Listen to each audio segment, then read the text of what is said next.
জীবজগতের নিয়ন্ত্রণ ও সমন্বয়, এটি দশম শ্রেণীর প্রথম অধ্যায়ে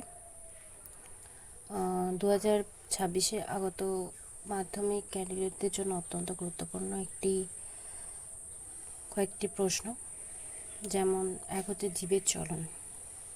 জীবের স্বেচ্ছায় অঙ্গ প্রত্যঙ্গ সঞ্চালন করে তাকে জীবের চলন বা লোকোমোশন বলা হয়।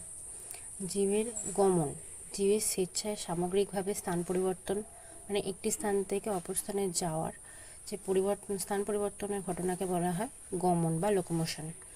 আরও কিছু প্রশ্ন রয়েছে এক কথায়, যেমন জীব দেহের রাসায়নিক সমন্বয় ব্যবস্থা গড়ে তোলে কি, সেটি হচ্ছে হরমোন। জীব দেহের ভৌত সমন্বয় ব্যবস্থা গড়ে তোলে, সেটি হচ্ছে স্নায়ুতন্ত্র। জীবের সাড়া প্রদানের ক্ষমতাকে বলা হয় উত্তেজিতা। কোন উদ্ভিদটি গমনে সক্ষম, সেটি হচ্ছে ভলভক্স। কোন উদ্ভিদটি গমনে অক্ষম, সেটি হচ্ছে অ্যাগারিকাস। লজ্জাবতী পাতা সংস্পর্শ করলে পত্রগুলি মুড়ে যায়। তোমরা দেখবে যে লজ্জাবতী পাতা যখন আমরা স্পর্শ করি তখন লজ্জাবতীর যে পাতাগুলো, সেই পাতাগুলো না মুড়ে যায়। এটি কোন চলনের দ্বারা ঘটে, সেটা হচ্ছে সিসমোন্যাস্টিক চলন।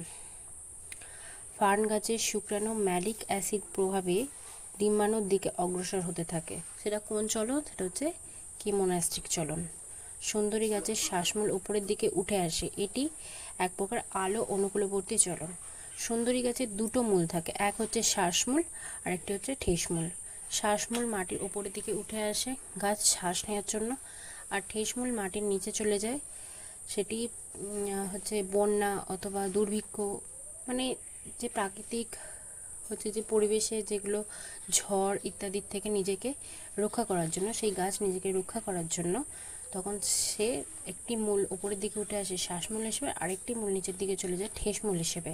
এটি মাটিকে আটকে রাখতে এবং প্রাকৃতিক দুর্যোগের হাত থেকে নিজেকে বাঁচাতে সাহায্য করে।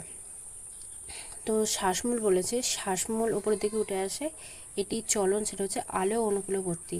উপরের দিকে উঠে আসে, মাটির উপরের দিকে আলো থাকে, তাই এটা আলোক অনুকূলবর্তী, এইভাবে মনে রাখতে পারো। তারপর পদ্ম ফুলের দিনের আলোয় ফোটে ও রাতের অন্ধকারে মুদে যায়, মানে মুড়ে যায়। এই প্রকার চলনকে ফোটোন্যাস্টিক চলন বলা হয়। ফোটো, আলোর সাথে না তোমরা ফোটোটাকে রিলেট করতে পারো, এইভাবে তোমরা বলতে পারো যে ফোটোন্যাস্টিক চলন বলে। তারপরে উদ্ভিদের মূল জলের দিকে অগ্রসর হয়, তাকে হাইড্রোট্রপিক চলন বলা হয়। উদ্ভিদের যে মূল, সেটা জলের দিকে অগ্রসর হয়, জল হাইড্রো, এইভাবে মনে রাখতে পারো, এটাকে হাইড্রোট্রপিক চলন বলে। উদ্দীপকের প্রভাবে উদ্ভিদের অঙ্গের সামগ্রিক পরিবর্তন হয়, তাকে ট্যাকটিক চলন বলে। তারপরে বাহ্যিক উদ্দীপকের দ্বারা গতিপথ নিয়ন্ত্রণের চলনকে ট্রপিক চলন বলা হয়।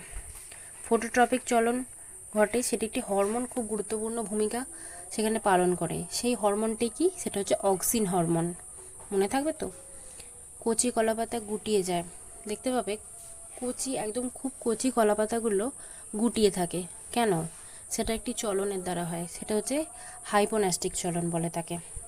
টিউলিপ ফুল বেশি উষ্ণতায় ফোটে, তাকে থার্মোন্যাস্টিক বলে। এখানে উষ্ণতা রয়েছে, উষ্ণতাটা না তোমরা থার্মো দিয়ে মনে রাখতে পারো, থার্মোন্যাস্টিক চলন।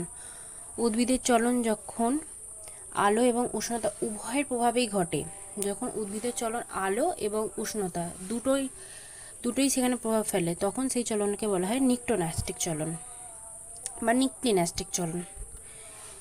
নিদ্রা চলন কোন গাছের পাতা দেখতে পাওয়া যায়, তেঁতুল গাছের পাতা দেখতে পাওয়া যায়, এটা খুব ইম্পর্টেন্ট একটা কোয়েশ্চেন। উদ্ভিদের মূল আলোর উৎসের বিপরীত দিকে জ্বলে, তাকে আলোক প্রতিকূলবর্তী বলা হয়, চলন বলে।